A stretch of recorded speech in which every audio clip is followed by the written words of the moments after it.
Alors, donc maintenant il nous reste à faire, finalement la partie, ce qu'il nous reste à faire, c'est là où on commence ici à faire de la programmation objet.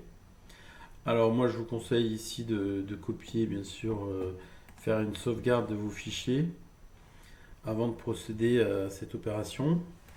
Et on va créer donc les classes. Alors, celle qui sera importante, c'est vraiment cette classe site. La classe SQL, je me demande si ça vaut le coup de la faire, puisque en réalité, nous, tout ce qu'on fait, on fait tout grâce à une seule fonction qui s'appelle effectuer requête. Donc du coup, je crois que je vais dans un premier temps la supprimer, cette classe SQL, quitte à la recréer tout à l'heure si je me rends compte que c'est quand même dommage de ne pas l'avoir. Et donc on va mettre tout ça avec cette classe, dans cette classe. Et, ensuite, l'étape suivante, ce sera bien sûr de tout mettre en place sur notre site. Parce que finalement, tout ce qu'on veut, là, à la fin, c'est que ça puisse fonctionner sur notre site. Alors, c'est parti. Ce qu'on va faire, donc, nous, ici, vous voyez, dans la classe c'est site, qu'est-ce qu'on a en attribut? Je propose de mémoriser ici, dans un premier temps, les informations importantes. Donc, quel est le nom de la base de données, quel est le nom de la table pour l'authentification, quel est le nom d'hôte. On va rajouter, du coup, si on fait pas cette classe, le nom d'utilisateur et mot de passe pour accéder à la base de données. Donc, il faudra bien sûr fournir ici. Et ensuite, ce qui va se passer, c'est qu'on va, vous voyez, toutes les méthodes là qui sont là, et ben en fait, c'est des méthodes qu'on a déjà créées, plus ou moins. Donc, par exemple, si je vais afficher en même temps, par exemple, l'identification, j'ai déjà la fonction authentifier. Vous voyez, elle est déjà écrite. Alors, j'aurai à créer une fonction qui s'appellera afficher formulaire de connexion, qui est là, qui sera en fait la méthode qui va coder cette partie-là. D'accord? Mais j'ai juste à faire des copier-coller, si vous voulez, des bouts de code pour les mettre dans ma classe, quoi. Donc ça va aller assez facilement. Alors, c'est parti. Ce que je propose, c'est justement, comme je dois faire des copier-coller, ce que je vais faire, c'est que je vais utiliser ici Kate. Voilà. Et je vais faire ma classe dans ce fichier, comme ça je pourrais prendre directement de l'un vers l'autre. Alors, je vais recopier ça. Donc, classe site. Je vais juste faire un copier-coller de ça. Voilà, pour l'avoir en mémoire. Alors, donc, PHP.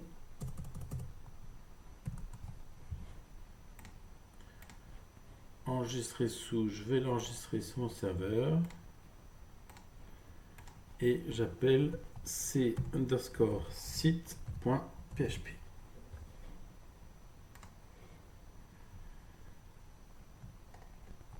Voilà. Et là, c'est parti. Classe C site.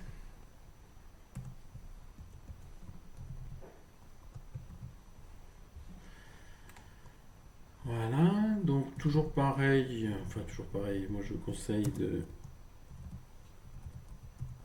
bien identifier clairement les attributs et les méthodes. Donc, en attribut, on a dit quoi? Euh, Donc il va y avoir db.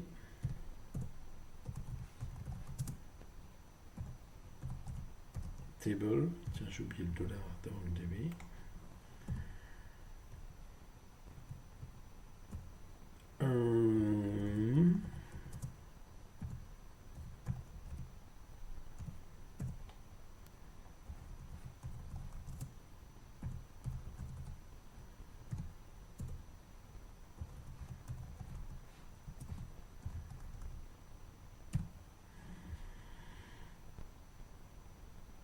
Alors attention, tout ça là c'est pour accéder à la base de données, hein. Alors peut-être que je peux mettre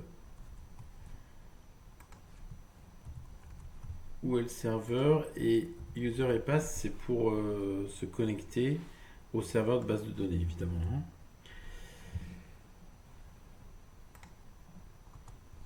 Alors je vais créer mon constructeur. Voilà, function.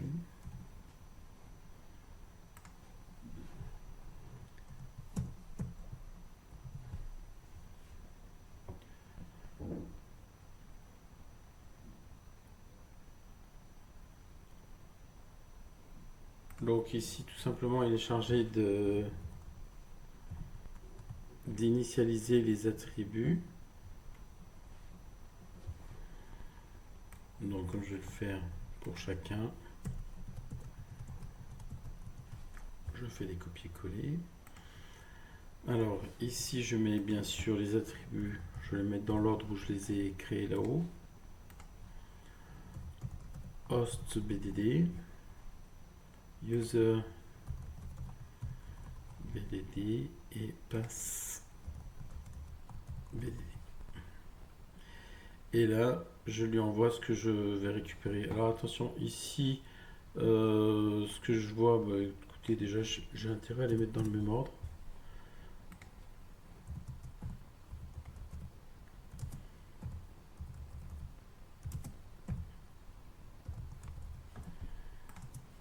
Voilà.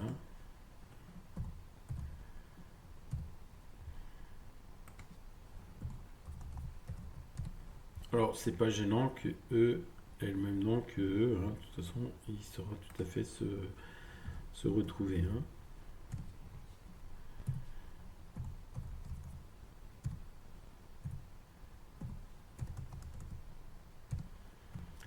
Voilà.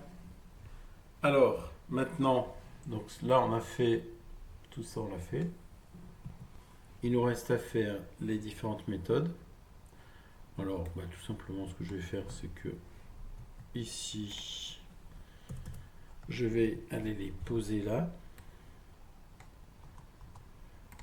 Et là, je l'avais mis sur le TP en notation UML, là. Donc P voulait dire public. Enfin, les plus, je veux dire, pardon, voulait dire public. Tout simplement, qu'est-ce que j'ai à faire? Je vais juste rajouter à chaque fois qu'il y a une petite croix, un petit plus, là ici, à la place, je colle public function. Et comme ça, elles sont directement créées. De la même façon, on va faire pareil pour les accolades. Je vais mettre un petit espace ici. Et j'ai plus qu'à faire ça partout. Comme ça, j'ai déjà tout le squelette, vous voyez, de ma classe. Alors voilà, pour l'instant, hein, je vous ai mis ces méthodes. Après, libre à vous d'en ajouter d'autres, etc., hein. Donc après, c'est là où ça pourrait être intéressant, peut-être que certaines opérations que je fais ici, comme par exemple authentifier, tester login, vous voyez, qui elles sont vraiment en relation avec la base de données, bah pourquoi pas peut-être les délocaliser dans une classe à part et garder dans cette classe C-site vraiment ce qui concerne l'utilisation du site. Bon, bref, là pour l'instant je fais une version un peu simple, hein. Alors ensuite, ben en fait, alors attendez, pardon, par contre j'ai pas vu qu'il y avait ici chaque fois les j'avais pas mis les dollars, oui, puisque comme c'était ici en notation UML, c'était sans présager particulièrement d'un langage de programmation de données. Donc en PHP, les variables prennent des dollars. Et donc, comme je disais, bah, finalement, je n'ai plus qu'à aller copier et coller mon code. Alors, je respecte quand même les indentations. Donc celle-là, elle est bonne. Je peux la replier une fois que c'est fait, hein. Formulaire de connexion, qu'est-ce qu'il va falloir faire? Et bien tout simplement générer cette partie qui est là. Donc deux possibilités, soit j'embarque tout ça, ou alors je fais un écho de tout ce code, au choix. Je vais faire un écho de tout ça. Donc allez, je vais même couper, vous voyez, comme ça, au fur et à mesure, ça va disparaître, donc je verrai déjà plus facilement ce que j'ai déjà embarqué.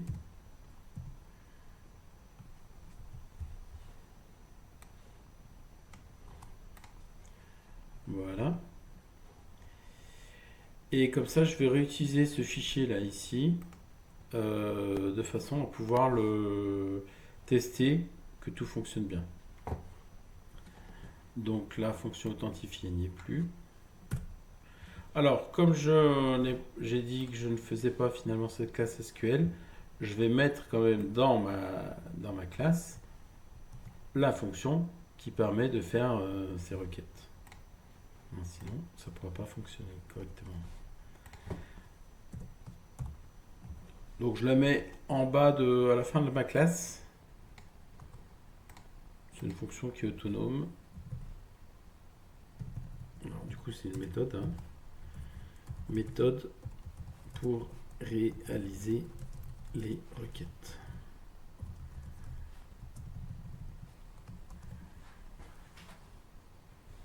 Alors, ceci dit, regardez, tout ça, on n'en a plus besoin.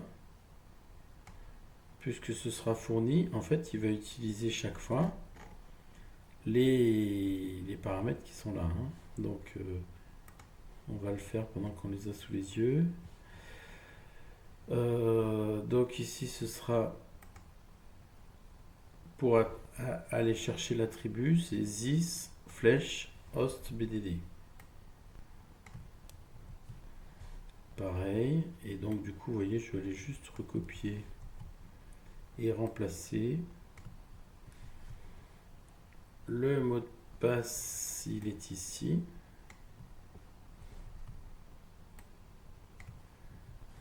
La base de données est ici.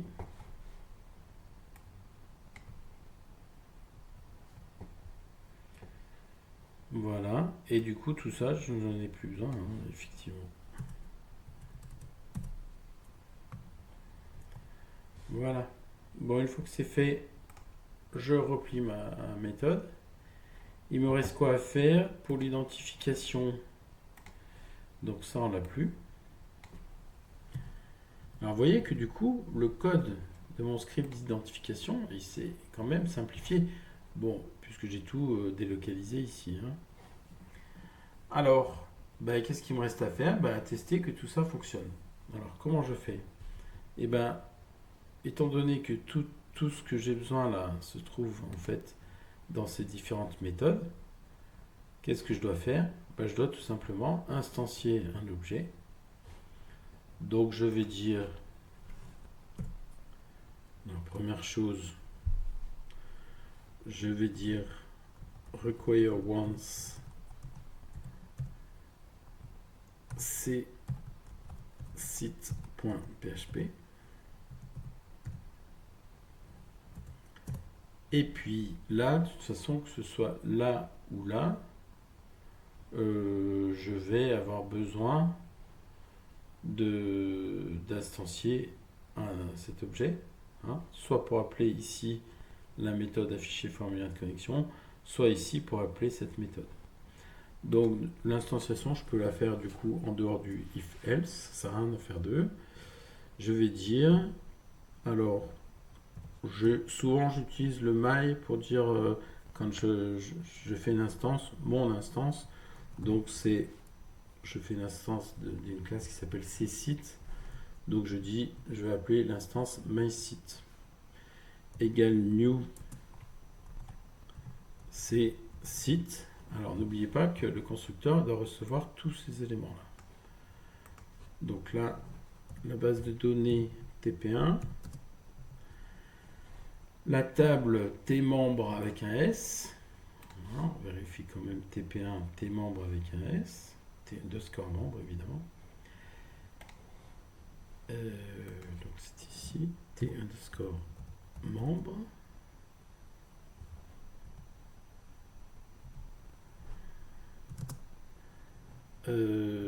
Host, bah, dans mon cas c'est localhost. User c'est root.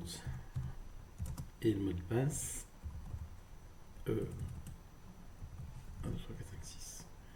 Donc bien sûr, là ici c'est la configuration que j'utilise en local, localhost root 1, 2, 3, 4, 5, 6. Si je veux maintenant implanter tout ça chez mon hébergeur, et ben, je vais lui mettre ici les paramètres qui correspondent.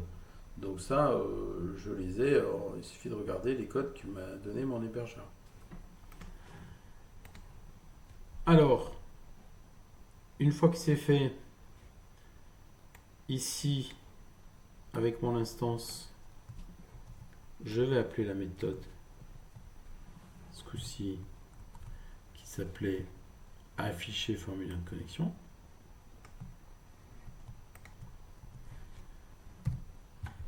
Et ici, j'appelle authentifier. Donc bien sûr, par contre, c'est par rapport à mon instance. Donc c'est $mysite flèche authentifié.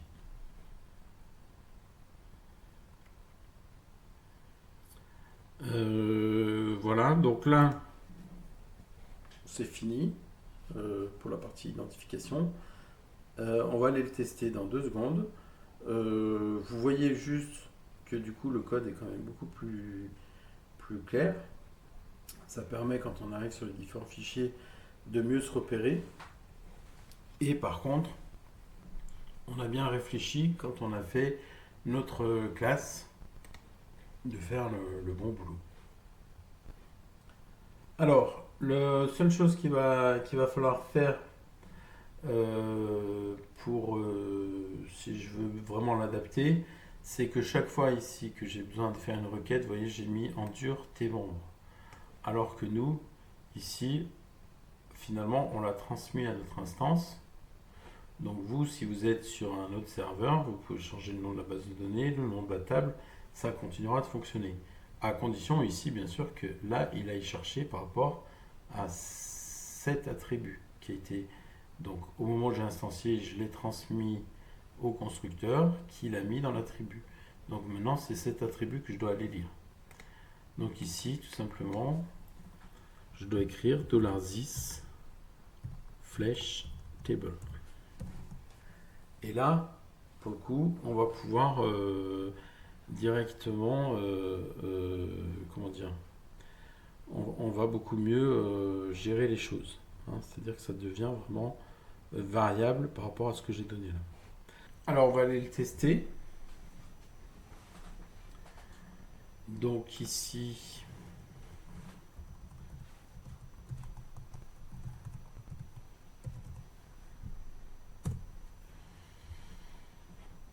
alors, bon, il y a toujours des petites erreurs, hein, puisque je viens de passer d'un fichier à l'autre, donc on va les regarder.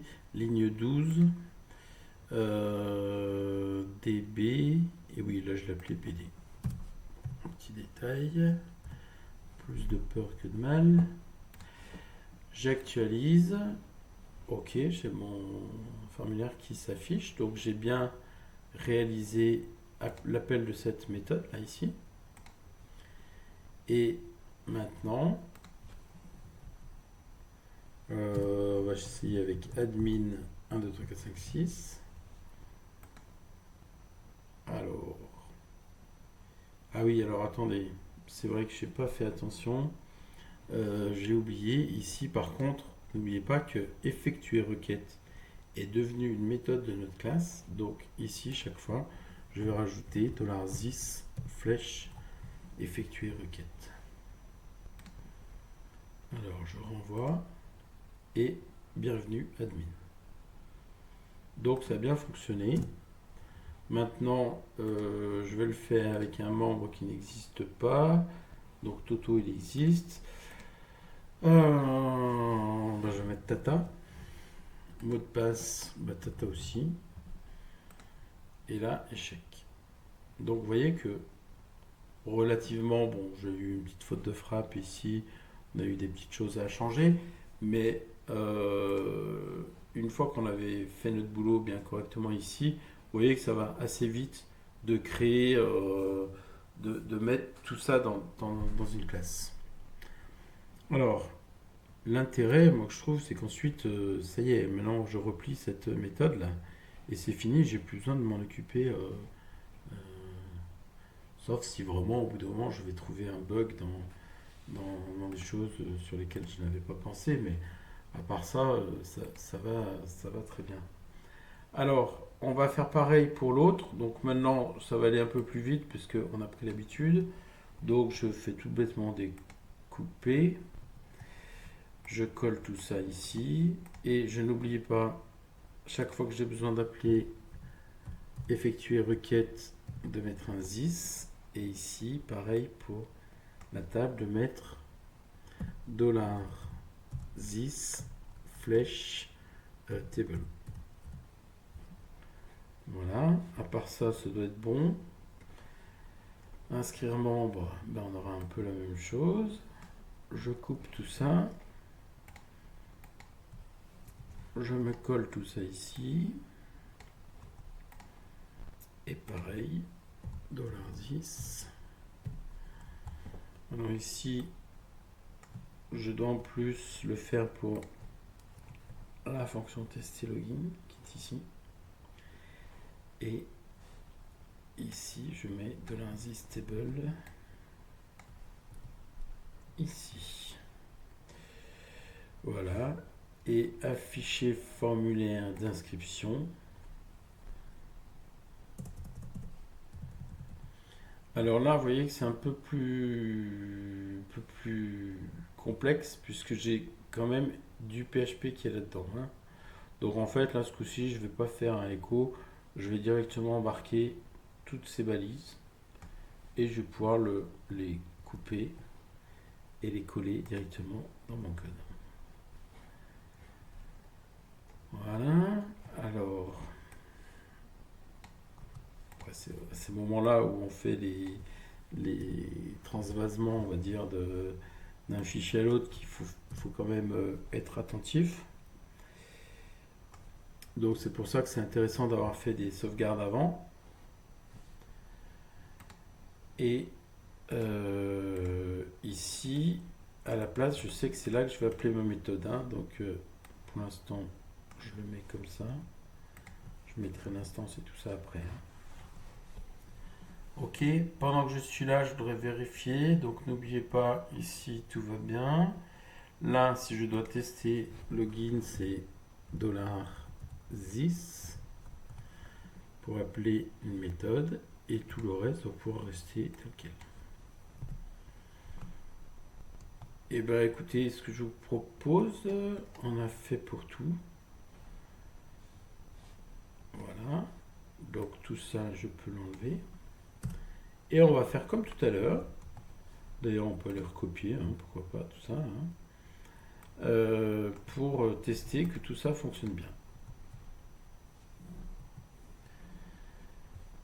Voilà. Donc une fois que c'est fait, si j'ai mon instance, je peux appeler afficher formulaire d'inscription. Petit point virgule à la fin de la ligne.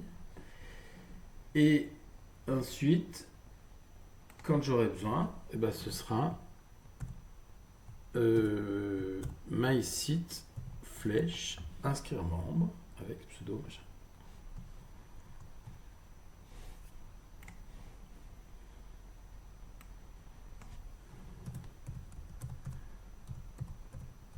Je teste, inscription, choisir un pseudo. Alors, on va tester ça déjà que ça continue de fonctionner. Oui, il n'est pas disponible. Celui-là est disponible. Bah, tenez, je vais l'utiliser. Mot de passe QQQQ, email aa@qq.fr.